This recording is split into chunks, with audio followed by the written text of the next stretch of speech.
Kaixo, zer moduz?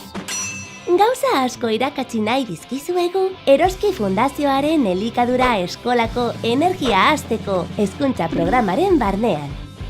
Indartsu eta osasuntsua hasi nahi duzue? Ziur baietz. Bada, horretarako behar bezala jan behar duzue. Eta jakin behar duzue, nondik datozen zuen etxean kontsumitzeko supermerkatuetan gurasoekin erosten dituzuen produktu guztiak. Irakatsi nahi dizuegu nola iristen diren elikagai guztiak sortzen diren lekutik zuen mahaidaino. Eta zer garrantzitsuak diren bertako ekoizleak. Bai, zuen lurraldeetako baratzetan barazkiak landatu eta biltzen dituzten pertsona horiek. Edo granjetan animaliak zaindu eta hazten dituztenak.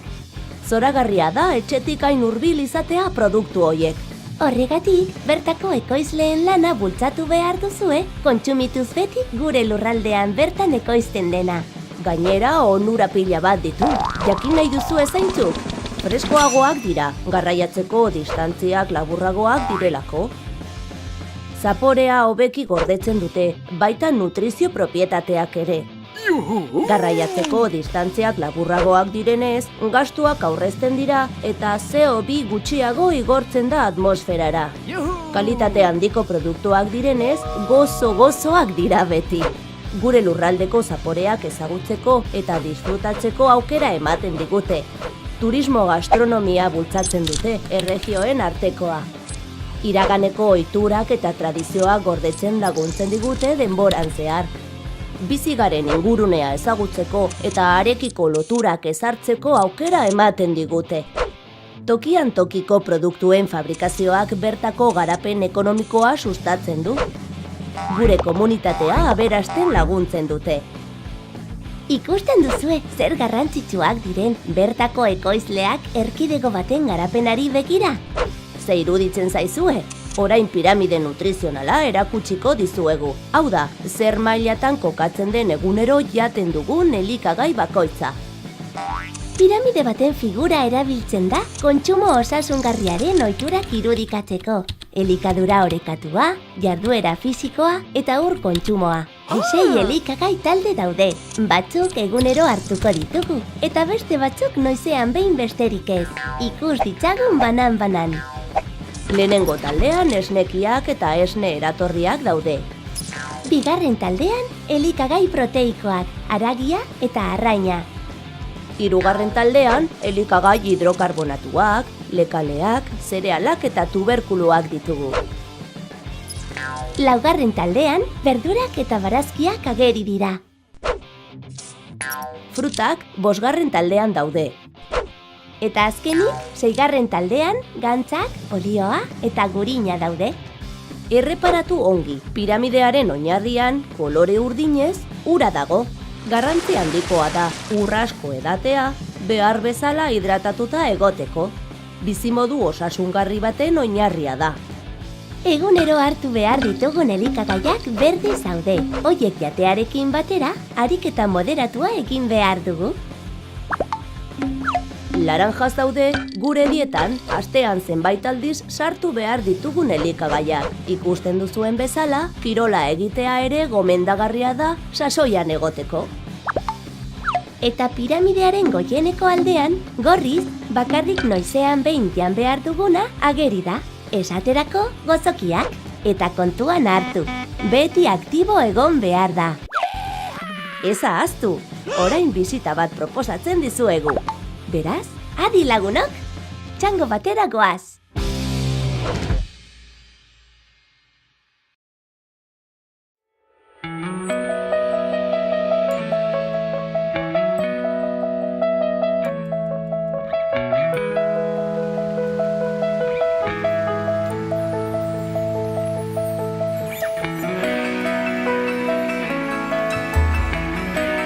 Kanpesun gaude Nuestra Señora de Bernalo deitzen den amuarraindegian, eta hemen arkoiris izena dituzten amuarrainak hezitzen ditugu. Beste aldetik ere, badaukagu arrantzalaku bat ikusten duzuen moduan, eta hemen familiak normalean etortzen dira arrantza egitera. Lakuan bi arrantza mota praktikatzen dira, bat arrunta dana familia praktikatzen dutena, eta bestea eriotzik gabeko arrantza, latigorentzat dena eta pizkat profesionalagoa da. Hauek arpoirik gabeko antzuoloa erabiltzen dute, eta modu honetan amuarrainak hartzen dituztenean berriro ere uretara bota dezakete.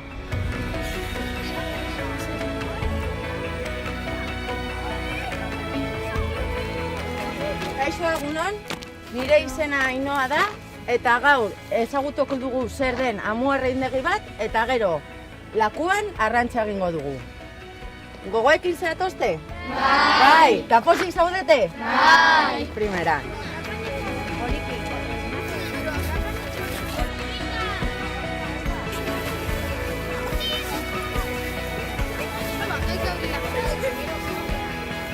Bueno, lehen da bizia azalduko dugu zer den gaur egingo duguna. Amuarraindegira joango gara, badakizu zer den amuarraindegi bat, zer esan dugu dela? ¿Dónde se crían nuestros? Oso ondo. Ikusiko dugu ditugun amuarrainak, nola bertan egiten den lana, eta gero ona etorriko gara arrantza egiteko. Noiz baita egin duzu arrantzaia? Eta hemen. Bai! Bale, oso ondo.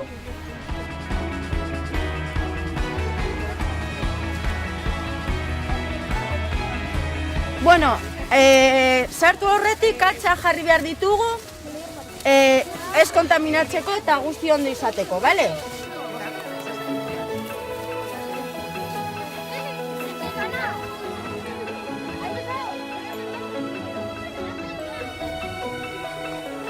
Bueno, zer den amuarraindegi bat? Lehen azaldu dugu ondo, zer den amuarraindegi bat? Eta euskeraz nola esaten da? Amuarrainak egiten den lekua. Kasu honetan, arkoiris izeneko amuarrainak ezitzen ditugu. Eta holan dute izena, azaletan duten kolorengatik. Amuarrainak Galiziatik ekartzen ditugu arrabak direnean, ernaldutaia. Kajoi hermetikotan ekartzen ditugu, eta iluntasunean sartzen ditugu uretan. Hango lekuan izaten dira. Arrabak jaiotzeko 300 graduko temperatura behar dute. Eta jaten eman aurretik 180 gradu gehiagoko temperatura lortu behar dute. Jaio direnean ja amuarrainak, txikiak direnean alebinak deitzen dira. Eta alebinak hemen egoten dira. Borobilak diren urtegietan. Alebinei 4 alditan ematen zaie jaten. Eta pentsu txikia jaten dute ere, baino hauts moduan izan beharrean ja tamaino pizkat handiagoa dute. Honako pentsua, hauts modukoa, amuarrain txikiai ematen zaiena da. 8 edo aldiz egunean ematen zaie. Handiak egiten diren unean, pentsu handiagoa ematen zaie. Honakoa, alebinetarako, gero hau izango liteke, handiak egiten diren bitartean hau ematen zaie, eta amuarrain handienei honakoa, pentsu handiena. Arrainez egindako pentsua dira guztiak, naturalak. Gero, handiak egiten diren unean, urtegi handietara pasatzen dira. Horretarako zer egiten dugu? Sailkapena. Eta sailkapena zergatik den hain garrantzitsua? Ze urtegi berean amuarrain handiak eta txikiak izango bagenitu, handiak txikiak jango zenituzken. Gero, beste gauza importante bat amuarraindegi batean, zer da? Garbiketa alde batetik eta ura bestaldetik. Garbiketa zertarako den hain garrantzitsua, zer uste duzue? Oso ondo, ez kontaminatzeko, ze amuarrainak ere gaixotasunak hartzen dituzte. Orduan, modu honetan saihestuko genituzke bakteriak, parasitoak eta virusak ere. Beste gauza garrantzitsua zein den amuarraindegi batean. Ea badakizuen? Ura, oso ondo. Nondik hartzen dugu ura? Errekatik, primeran. Eta buelta ematen duen kanaletatik sartzen da eta urtegietara banatzen da. Modu honetan amuarrainak beti izango dute ur freskoa. Badakizue zenbat denbora jasan behar dute amuarrainak handiak egiteko? Urte bat edo 2 urte, oso ondo. Eta zeren arabera joango da? 2 gauzen arabera. Bata, uraren temperaturaren arabera, eta bestea, ematen zaien janari kopuruaren arabera. Orduan ja, amuarrainak handiak egiten direnean, prest dauzkagu salmentarako.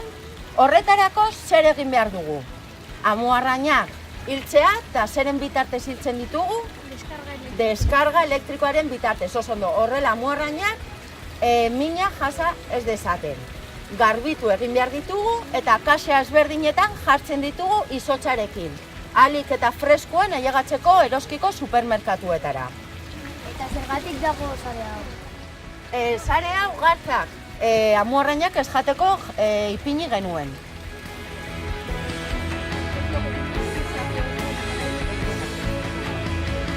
Hemen amuarrain txikiak ditugu, eta nola izan dugun dutela izena?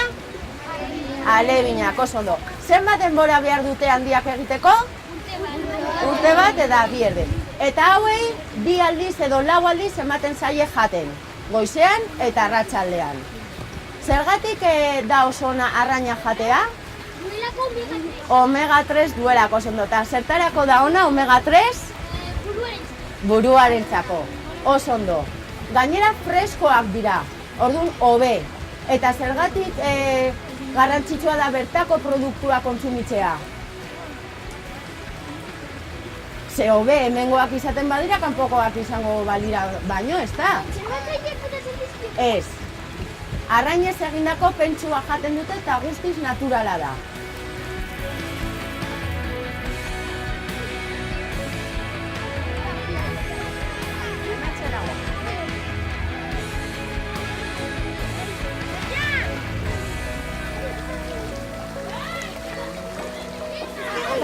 Orain botako ditugula. Bale, zeragoa izan da zelan mugitzen dituzten arrainak leku bat Azkenengoa. 3 arrain mota daude, da txikiak direla jaio berriak, alebin eta ja nagusia. Hala, guazen! Arrainak deitzen dira arkoiris, bere azalaren koloraren gatik. Orain kamenko ditugu zeragoa zakantzoitzea. Lakuan. Orain arraintzan dugu, bale? Horretarako hemen daukagu kaina, lau metrokoa dana, pita daitzen dana, kortxoa, tantzueloa. Artoarekin egingo dugu arrantza. Orduan, artoa antzueloan jarri behar dugu, 3 eta 4 arto, eta garrantzitsuena zer izango da. Zuen artean 5 metroko distantzia egotea. Ze hau oso arriskutsua da eta ez dut nahi inorke klagatzea. Bale?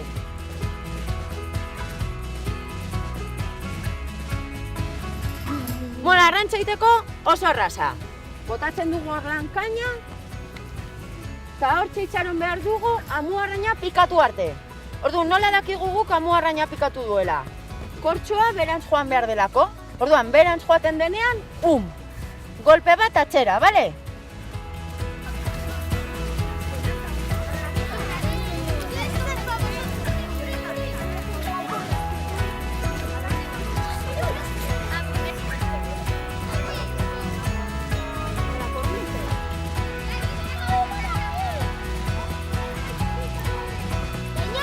No tengo paciencia, chica.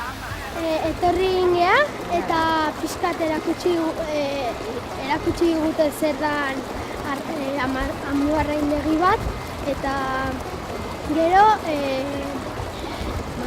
arrantzatzen hasi gara.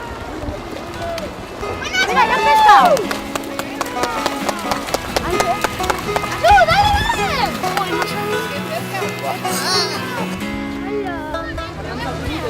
Ja! Arrantzitu dut eta amuak entzen dira.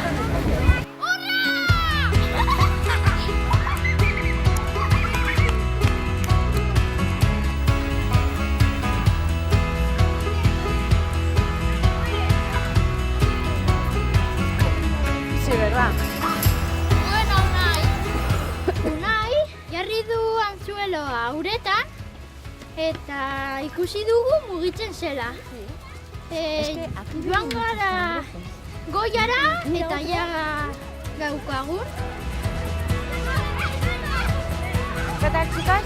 ¿Ondo? Nengoen eta jasean azurik gaira harrapitu dut. Atera dut oso geldirik egoten eta pazientzia askorekin. Pero bueno, si no las pescáis, luego os damos nuestras truchas que cogemos de los... Bueno, orain, eroski oparitzen dizuen suku bat hartuko dugu, eta hurrengoan arte, bale? Ondo pasatu duzue? Bai! Bai!